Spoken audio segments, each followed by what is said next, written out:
Good morning, everyone. Happy Monday to you all. We're back for today's Love and Daily Live, where we give you a rundown on all the top trending stories here in Dubai. My name is Shireen.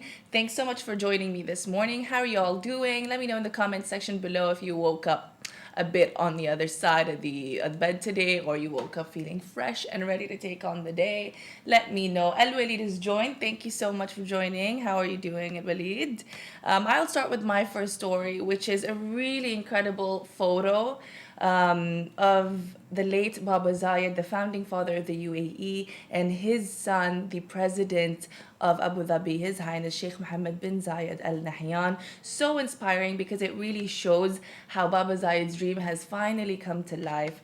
So there's even actually a video where he, all the way back in 1976, had been engaging and discussing with people from NASA about the ambition for the UAE to take part in space in any way whatsoever. He had always been interested in anything really that showed the UAE progressing, and that just showed that UAE also took part in the other things that the rest of the world did. A visionary.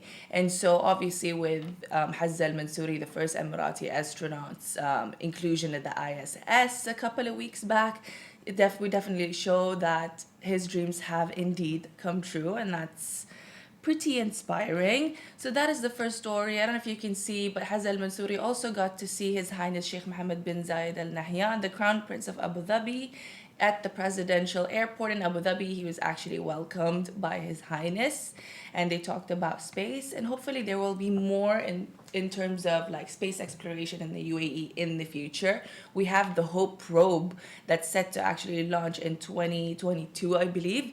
So that should be interesting. That should be yet another um, achievement for the UAE once it is completed. But yeah, that's amazing. Check out the rest of the story on lovindubai.com because it's pretty cool. The video of Sheikh Zayed that we actually have talking to people about, what he had hoped for the UAE in terms of space missions. It's pretty cool. And it's all the way from 1976. So that's always a good thing to watch. On to our next story. A Dubai based tycoon actually gave back to his old university in the best way possible with a generous 500,000 dirham donation.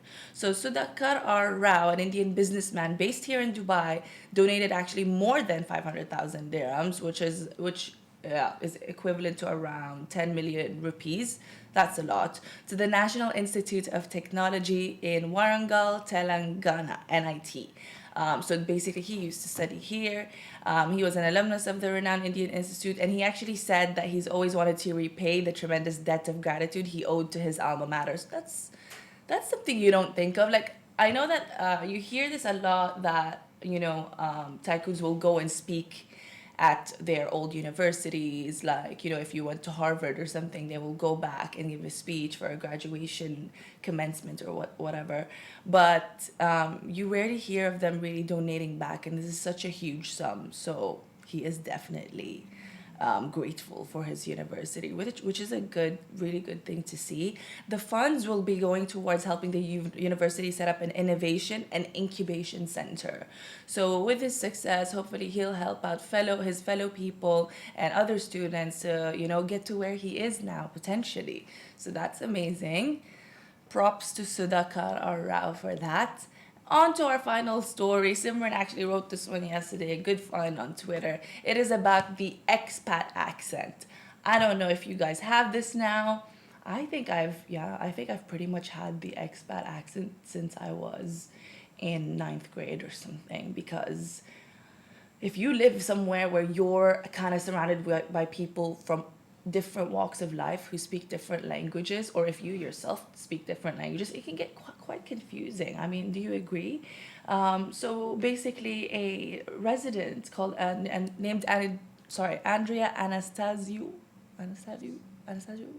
Evan's like looking at me like, girl. Okay, anyway.